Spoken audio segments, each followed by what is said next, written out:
Hello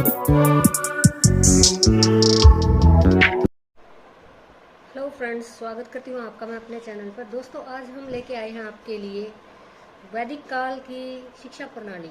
उसको मैं very detail आपको बताने जा रही हूँ यहाँ पे, किस तरह से वैदिक काल में शिक्षा रही है, नर नारी में अंतर था या नहीं था, या किस तरह की समानताएं उनके अंदर थी, शिक्षा में कितने जो अवसर थे जो औरतों को दिए जाते थे, या उनका उस टाइम का वातावरण क्या था, वो सारी चीज़ें मैं आपको एक ही क्वेश्चन में बताऊंगी। और हैंड रिटन है, बिल्कुल आप इस बात के लिए बेफिक्र रहिए। मैं आपको बिल्कुल हर तरह से हैंड रिटन नोट्स अवेलेबल करा रही हूँ ताकि आपको कोई भी दिक्कत ना हो। क्वेश्चन की लेंथ वगैरह आप अपने आप बढ़ा सकें, इंपॉर्टेंट चीज़ें आप मेरे चैनल द्वारा सीख सकें। और अगर आपको मेरे द्वारा किए गए एफर्ट्स अच्छे लगते हैं तो आप शेयर कीजिएगा, क्योंकि आपका अपना चैनल है, आपकी ही हेल्प के लिए मैं इतने एफर्ट्स कर रही हूँ। अगर आप मेरे चैनल पर नए हैं तो सब्सक्राइब कीजिए, क्योंकि अगर आप सब्सक्राइब करते हैं तो मुझे बहुत ही ज़्यादा सपोर्ट मिलता है और मेरा हौसला बढ़ता है, जिससे कि मैं आपके लिए बहुत ही अच्छे तरीके से वेल मेंटेन और जितने ज़्यादा हो सके उतने ज़्यादा ज़रूरी क्वेश्चंस आंसर्स लेके आऊँ। तो दोस्तों, चलते हैं हम। आज का क्वेश्चन मैंने आपको बताया यहाँ पे, वैदिक काल की शिक्षा प्रणाली के बारे में हम डिस्कस करने जा रहे हैं। लॉन्ग क्वेश्चन है, आपकी हेल्प होगी इसमें। 5, 7, 8, 3 जैसे नंबर्स के क्वेश्चंस आएंगे, उसमें आपके लिए हेल्पफुल रहेगा। अगर आपको किसी तरह के क्वेश्चन पेपर या नोट्स रिलेटेड कोई भी हेल्प चाहिए तो आप मुझे कांटेक्ट कर सकते हैं। कमेंट बॉक्स में अपना जो मैसेज है वो छोड़ सकते हैं। देखिए दोस्तों, क्वेश्चन दो तरीके से आ सकता है, ये प्राचीन काल या वैदिक काल शिक्षा व्यवस्था आ सकता है, दोनों ही आ सकते हैं। प्राचीन कालीन शिक्षा प्रणाली या प्राचीन कालीन शिक्षा व्यवस्था या वैदिक कालीन शिक्षा व्यवस्था प्रणाली, जिस तरह से दो तरह से क्वेश्चन आ सकता है। तो आपको लिखना सिर्फ एक ही आंसर है इसमें, जो मैं आपको अभी बताने जा रही हूँ। बहुत ही इंपॉर्टेंट क्वेश्चन है, मैक्सिमम आ जाता है। चलिए इस क्वेश्चन को हम आगे डिटेल में पढ़ते हैं। पहले तो हम नोट करते हैं कि शिक्षा प्रणाली उस समय की कैसी थी। शिक्षा प्रणाली उस समय की कैसी थी, जिसमें कि गुरुकुल हुआ करते थे। आपको इन चीज़ों के बारे में पता ही है। गुरुकुल हुआ करते थे और ये गुरुकुल जो है शहर से बाहर हुआ करते थे। मौखिक प्रवचन दिए जाते थे। ये आप इसकी विशेषताओं में, भूमिका में बता सकते हैं शिक्षा प्रणाली की। मौखिक प्रवचन दिए जाते थे, वाद विवाद भी होते थे, यानी कि जितना काम होता था मौखिक ही होता था, कोई रिटन टेस्ट तो होते नहीं थे। तो उस समय जो है वाद विवाद होते थे, तो शुद्ध उच्चारण इसी का जो एक साधारण सी प्रक्रिया है, इसी के द्वारा उनके उच्चारण में भी शुद्धता आती थी। बच्चों को अवसर दिया जाता था कि वो स्वयं करके सीखें। कथा प्रणाली होती थी, गृह कार्य दिया जाता था, यानी कि ये जितने भी कार्य होते थे सारे शिक्षा प्रणाली के मुख्य अंग हैं। आप इनको एक एक पॉइंट में लिख के इनकी डिटेल डाल सकते हैं कि पहले गुरुकुल हुआ करते थे, बच्चे जो है गुरुकुल में पढ़ने जाया करते थे। माता पिता उन्हें छोटी ही आयु में गुरुकुल में भेज दिया करते थे, यानी कि 10 साल के बाद ही भेजते थे मेनली, तो क्योंकि 10 साल तक तो बच्चा अपने परिवार के साथ रहता था, उसका उपनयन संस्कार कर दिया जाता था। ये चीज़ आप इसमें डिफाइन कर सकते हैं। फिर आगे स्कूल प्रोसेस है, जितनी भी स्कूल में जो एक्टिविटीज़ होती हैं ये उनको आप वन बाय वन बता सकते हो। अब शिक्षा की संस्थाएं कैसी हुआ करती थी प्राचीन काल में? गुरुकुल हुआ करते थे, ऋषियों के आश्रम भी हुआ करते थे। आजकल भी देखने को मिलते हैं, लेकिन हैं इधर उधर, बहुत ही कम हैं, लेकिन हैं। इनके नाम क्या होते थे? गुरुकुल, ऋषि आश्रम होता था नाम, चरण होता था, परिषद, सम्मेलन, टोल, विद्यापीठ, विश्वविद्यालय। ये नाम जो है आप किसके बता रही हूँ मैं आपको? शिक्षा संस्थाओं के, यानी कि उसमें शिक्षा संस्थाओं को इन नामों से जाना जाता था। गुरुकुल, ऋषि आश्रम, चरण, परिषद, सम्मेलन, टोल, विद्यापीठ, विश्वविद्यालय, ये उनके शिक्षा संस्थाओं के नाम हुआ करते थे। नगरों से बाहर स्थापना होती थी इनकी, जैसे मैंने अभी आपको बताया। जो गुरु थे आध्यात्मिक पिता माने जाते थे, यानी कि जब भी बच्चे को भेजा जाता था गुरुकुल में तो उसको ये कहकर वहाँ पे दाखिल कराया जाता था कि जो आपके गुरु हैं वो आपके आध्यात्मिक पिता माने जाते हैं, यानी कि अब इनकी आज्ञा का पालन करना आपका धर्म है। कांगड़ी गुरुकुल अब आजकल की मैं अगर बात करूँ तो आजकल कांगड़ी गुरुकुल हरिद्वार में, विश्व भारती कोलकाता, 3 गुरुकुल ऐसे हैं जो कि उत्तराखंड में, हरिद्वार में, विश्व भारती कोलकाता में। आप देख सकते हो ये जो तीनों के तीनों गुरुकुल हैं अभी भी अंतर्राष्ट्रीय केंद्र माने जाते हैं, यानी कि अभी भी ये अंतर्राष्ट्रीय तौर पर जाने जाते हैं। काफ़ी सारे जो बच्चे हैं इनमें पढ़ने आते हैं। विश्व भारती एकमात्र ऐसा है जिसमें संसार के सबसे ज़्यादा छात्र पढ़ते हैं। सम्मेलनों में भी शिक्षा दी जाती थी, यानी कि जब भी कभी सम्मेलन किए जाते थे तो बच्चों को उसमें शिक्षा दी जाती थी, यानी कि शिक्षा का माध्यम सम्मेलन भी माना जाता था। और ये सम्मेलन कौन कराता था? ये सम्मेलन करवाए जाते थे राजा के द्वारा या जो भी वहाँ का महाराज होता था। अब आजकल अगर मैं बात करूं कि इन आश्रमों में, छोटे आश्रमों में अभी कौन है? अरविंद आश्रम ऋषि आश्रम की श्रेणी का है, यानी कि अरविंद आश्रम को अब भी ऋषियों का आश्रम माना जाता है। यहाँ पर जितने भी जो शिष्य जाते हैं वो ऋषियों की तरह ही वहाँ पे रहन सहन है उनका, बिल्कुल वही प्रणाली है जो प्राचीन काल में हुआ करती थी। संस्कृत उनकी मुख्य भाषा है, आप लिख सकते हो, इसको ऐड कर सकते हो, इसमें कोई दो राय नहीं है। अभी भी वहाँ पे संस्कृत बोली सिखाई जाती है। चलिए नेक्स्ट देखते हैं अब इसमें पॉइंट क्या है। 2 पॉइंट हो चुके हैं हमारे वैदिक कालीन शिक्षा के, शिक्षा प्रणाली और शिक्षा संस्थाएं। दोस्तों यहाँ पे अगर हम बात करते हैं, देखिए हमने यहाँ पे शिक्षा प्रणाली, शिक्षा संस्थाएं, अब हम विद्यालय के अंदर या गुरुकुल के अंदर आ गए हैं, तो वहाँ पे हमें तीसरा पॉइंट यहाँ पे एज ए ट्रिक आप बोल सकते हो, इसको सीक्वेंस में अगर आपको याद करना है तो पहले हम बिल्डिंग की बात करेंगे, बिल्डिंग में क्या क्या है, किस तरह की मेनली जो फीचर्स होते हैं बताएंगे, फिर हम शिक्षा संस्थाएं बताएंगे कौन सी है, कहाँ पर है, अब कहाँ है, ये हमने बता दिया। अब पाठ्यक्रम की बारी आती है, तो पाठ्यक्रम में देखिए आध्यात्मिक और लौकिक पाठ्यक्रम उनका बालकों का जो है होता था, यानी कि दोनों तरह के जो पाठ्यक्रम होते थे जिसमें परा और अपरा विद्या का उनको ज्ञान दिया जाता था। परा और अपरा विद्या को आप इस तरह से जान सकते हैं, एक लौकिक संसार और एक भौतिक संसार। लौकिक संसार में कौन से आते हैं, जैसे कि जिस तरह से हम आजकल रह रहे हैं, और आध्यात्मिक में कौन से आते हैं, जो जैसे कि अंतर्मन का ज्ञान होना, यानी कि एक तरह से अब जैसे कि महात्मा बुद्ध को ज्ञान हुआ था, इस तरह की जो विद्याएं उनको सिखाई जाती हैं।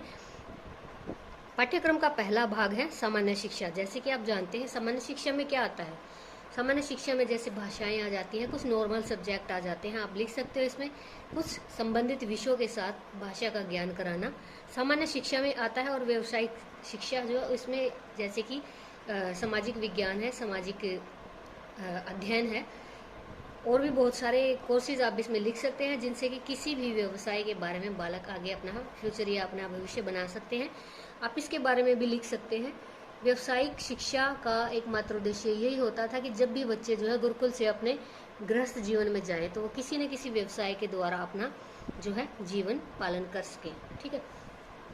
अब परीक्षा प्रणाली की अगर बात करें तो मैंने आपको अभी भी बताया था, परीक्षा प्रणाली वैदिक कालीन में बिल्कुल मौखिक होती थी, कोई भी शब्द उनको लिखना नहीं होता था, यानी कि जैसे टीवी में दिखाया जाता है, बोर्ड वगैरह कुछ भी दिखाए जाते हैं, तो ऐसा कुछ नहीं होता था, उनको सिर्फ मौखिक ज्ञान दिया जाता। वैदिक कालीन की बात हो रही है, उत्तर वैदिक कालीन में ये चीज़ें आ गई थी, जैसे कि तख्ती वगैरह पे लिखना या जो केले के पत्तों पे लिखना बच्चों को सिखाया जाता था।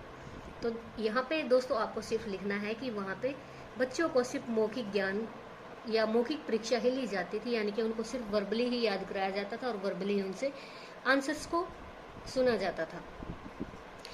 मूल्यांकन करने की तरीका सिर्फ यहाँ पे क्या अपनाया गया है, परीक्षा प्रणाली का दूसरे पाठ से पहले पूर्व पाठ को मूल्यांकन, यानी कि इसमें समझने वाली बात क्या है कि दूसरे पाठ को पढ़ाने से पहले जो पहला पाठ दिया गया था उसको सुना जाता है, वर्बली सुना जाता है। अब यहाँ पे दूसरा पॉइंट इसमें क्या है, परीक्षा प्रणाली में मूल्यांकन उनका दैनिक कार्य पे होता था, यानी कि जो भी उनको एक लेसन, जैसे आज मैंने एक लेसन करा दिया है तो आपको वो लेसन मुझे कल सुनाना ही है, तो ये क्वेश्चन आप जो लेसन है उस एक दिन में ही कंप्लीट हो जाता है। अब दैनिक कार्य में आ जाता था। उपाधि पत्र उस टाइम नहीं होते थे, यानी कि जैसे कि जो बालकों को उपाधियाँ दी जाती थी कि भी इसने इतने जो कक्षा तक अध्ययन कर लिया था उसको कोई भी उपाधि पत्र नहीं दिए जाते थे। अनुशासन मेनली वहाँ पे फॉलो किया जाता था। अगला पॉइंट है 5वां, छात्र अनुशासित थे, यानी कि जैसे कि मैंने आपको बताया जो माता पिता है वो बालकों को स्कूल में या गुरुकुल में भेजने से पहले उनको बता देते थे कि आपका जो गुरु है वो आपका आध्यात्मिक पिता है और आपको उसका बिल्कुल आज्ञा पालन करना पड़ेगा, जो भी वो कहेंगे आपको मानना पड़ेगा। तो अनुशासित होना उनके लिए कंपलसरी था। अगर वो अनुशासित नहीं होते थे तो आप इस पॉइंट को दूसरे से जोड़ दीजिए, दंड प्रक्रिया दी जाती थी, यानी कि दंड प्रक्रिया से उनका अनुशासन पालन करवाया जाता था। मेनली तो छात्र जो है आज्ञाकारी होते थे। अगर एक दो उनमें से उद्दंड होता है तो उसको दंड दिया जाता था। दंड प्रक्रिया भी उस टाइम लागू थी। स्त्री शिक्षा की अगर बात करें हम, स्त्री शिक्षा उसमें दी जाती थी, यानी कि वहाँ पे कंबाइंड क्लासेस होती थी। वैदिक कालीन शिक्षा में स्त्री शिक्षा को महत्व दिया जाता था। स्त्रियों को शिक्षा के लिए गुरुकुल में भेजा जाता था। उन्हें सब्जेक्ट उनके क्या होते थे? संगीत, नृत्य, पाक कला यानी कि भोजन बनाना, सैनिक शिक्षा भी उनको दी जाती थी। अब इस शिक्षा में जैसे छात्राओं के हमें अगर नाम लिखने हैं तो आप क्या लिखेंगे? गार्गी, अनसुया, सरस्वती। ये जो छात्राएं थी बिल्कुल बहुत ही फेमस है हमारे इतिहास में, गार्गी, अनसुया एंड सरस्वती। थर्ड, तो स्त्री शिक्षा का काफ़ी महत्व, स्त्रियों को भी शिक्षा में योगदान दिया जाता है, यानी कि स्त्रियों को भी शिक्षा में अवसर दिया जाता था। तो दोस्तों यहाँ आपका 6 पॉइंट खत्म होता है। अब हम बात करते हैं 7th पॉइंट की। 7th पॉइंट में यहाँ पे है गुरु शिष्य के संबंध कैसे हुआ करते थे, यानी कि निकटता का उनका संबंध हुआ करता था, घनिष्ठता होती थी, एक दूसरे से बिल्कुल अटैच होते थे, वो एक दूसरे का आदर करते थे। आध्यात्मिक पिता माना जाता था गुरु को शिष्य का। जिस प्रकार पिता भौतिक संपत्ति देता है, ये एग्जाम्पल दिया गया, आप लिख सकते हो एक लाइन छोड़ के, ब्लैक पेन से इसको हाईलाइट कीजिएगा। जैसे मैंने एग्जाम्पल्स दिए हैं किसी के भी, चाहे छात्राएं हैं गार्गी, अनसुया और सरस्वती, या फिर जो कोई कोटेशन किसी के द्वारा कुछ कहा गया है या नई चीज़ कुछ भी उसमें डिफाइन करनी है आपको, तो उसको हमेशा ब्लैक पेन से हाईलाइटेड कीजिए ताकि जो आपकी आंसर शीट है बिल्कुल इम्प्रेसिव बन जाए। जिस प्रकार पिता भौतिक संपत्ति देता था, वैसे ही गुरु क्या था? ज्ञान रूपी शिक्षा देता था। गुरु ज्ञान रूपी शिक्षा देता था। तो ये चीज़ें जो मैं आपको अभी बता रही हूँ, तो गुरु शिष्य संबंध के बारे में बता रही हूँ, यानी कि वो पिता की तरह वो उसकी आज्ञा का पालन करते थे। पिता ने तो भौतिक संपत्ति दे दी थी और जो गुरु था वो ज्ञान रूपी शिक्षा देता था। अब इसमें एक मेन चीज़ ये है कि देखिए, शिक्षा कंबाइंड होती थी, यहाँ पे दोनों को, लड़कों और लड़कियों को दोनों को शिक्षा दी जाती थी। लेकिन इसके बाद भी 4000 ईसा पूर्व प्रारंभिक शिक्षा नहीं थी, यानी कि प्राइमरी शिक्षा नहीं थी। बच्चे को 10 साल के बाद ही गुरुकुल में आने को बोला जाता था। प्राइमरी शिक्षा का कोई वहाँ पे चलन नहीं था। ये क्वेश्चन में बहुत ही इम्पोर्टेंट है, आप इसको नोट करके भी लिख सकते हैं। अब हम विशेषताओं की बात करें, प्राचीन कालीन शिक्षा व्यवस्था की विशेषताओं की अगर हम बात करें, शिक्षा की अवधि 12 वर्ष होती थी। शिक्षा की अवधि कितने साल की होती थी? 12 वर्ष होती, यानी किसी एक, देखिए जैसे कि 4 वेद हैं, आप जानते हैं, एक वेद को पढ़ने के लिए 12 वर्ष का समय देना कंपलसरी था, यानी एक वेद का अध्ययन 12 वर्ष में करना होता था किसी भी छात्र को। अब यहाँ पे खास बात ये है कि कोई छात्र ऐसा होता था जो चारों वेदों की शिक्षा वहाँ पे ग्रहण करता था। कुछ ऐसे होते थे जो पहले वेद पे ही गृहस्थ आश्रम में चले जाते थे, या दूसरे वेद पे या तीसरे वेद पे। चौथा जो वेद है उस पे बहुत ही कम बच्चे ऐसे होते थे जो चारों वेदों की, यानी कि 40 की उम्र के बाद वहाँ से गुरुकुल से वो विदा लेते थे। लगभग 25 वर्ष की आयु में अधिकतर छात्र लौट जाते थे, यानी कि क्या होता था, बच्चे जो हैं एक वेद की या 2 वेद की ही शिक्षा ग्रहण करके वापस अपने घरों को लौट जाते थे। अब इसमें विशेषताओं में दूसरा पॉइंट आ रहा है यहाँ पे, गुरुकुल प्रणाली थी। जैसे बच्चे को स्कूल या उसमें गुरुकुल में छोड़ा जाता था तो उपनयन संस्कार होता था, उसके बाल उतरवा के हवन कुंड जो है, ये हवन यज्ञ वगैरह करवाए जाते थे, तो उसको गुरुकुल में भेजा जाता था। अब गुरुकुल उनको जाना पड़ता था। 4th पॉइंट है इसमें, शिक्षा का समय क्या होता था? सारा दिन अध्ययन करना होता, केवल दोपहर के समय ही उसको विश्राम करने के लिए दिया जाता था बच्चे को, यानी कि सारा दिन ही स्टडी चलती थी। शिक्षा सत्र 1 साल या 4.5 या 5.5 महीने का ही होता था शिक्षा का सत्र, यानी कि आप बोल सकते हो उसको कि सेमेस्टर वाइज भी होता था या एनुअली भी होता था, लिख सकते हो। माध्यम क्या होता था उसमें? संस्कृत होता था, यानी कि आपको ये भी पता है कि वैदिक कालीन शिक्षा जो है संस्कृत पर ही आधारित थी। ब्राह्मणों का विशेषाधिकार होता था, यानी ब्राह्मणों को ही शिक्षा देने का अधिकार होता था, कोई अन्य शूद्र वैश्य क्षत्रिय में से कोई भी शिक्षा नहीं दे सकता था। अपवाद भी बने हैं, बाद में बने हैं, जैसे शिवाजी की माँ ने उनको खुद ही शिक्षा दी थी, बहुत सारे ऐसे अपवाद बाद में बने हैं। निःशुल्क शिक्षा दी जाती थी, इसका कोई चार्ज नहीं किया जाता था, हर किसी को शिक्षा का अधिकार था। ऐसा नहीं था कि कोई जो मतलब स्वर्णकुल से या फिर कोई जो है वैश्य या शूद्र कुल से अलग अलग आ रहे हैं तो उनको मना किया जाता, ऐसा कुछ नहीं था। फिर है विद्यालय का भवन। और विद्यालय का भवन कैसा होता था? गुरुकुल होते थे, शहर से बाहर होते थे, प्रांगण बिल्कुल जैसे कि खेतों में बनाए जाते हैं उस तरह से खुले बिल्कुल एरिया होते थे, हवादार। शिक्षण विधि आपको मैंने यहाँ पे बताई। शिक्षण विधि बिल्कुल डायरेक्ट मेथड होता था, ट्रांसलेशन मेथड ऐसा कुछ सिस्टम वहाँ पे नहीं था। शिक्षण विधि में छात्रों को मौखिक प्रक्रिया द्वारा पढ़ाया जाता था और मौखिक उनसे जो है गृह कार्य सुना जाता था। ये शिक्षण विधि में आता है। तो दोस्तों ये पूरा का पूरा क्वेश्चन आपका प्राचीन कालीन शिक्षा प्रणाली या शिक्षा व्यवस्था दो तरह से आ सकता है, मैं बता चुकी हूँ आपको। इस क्वेश्चन को बहुत ही अच्छे तरीके से लर्न कर लीजिए, मैंने आपको समझाया है।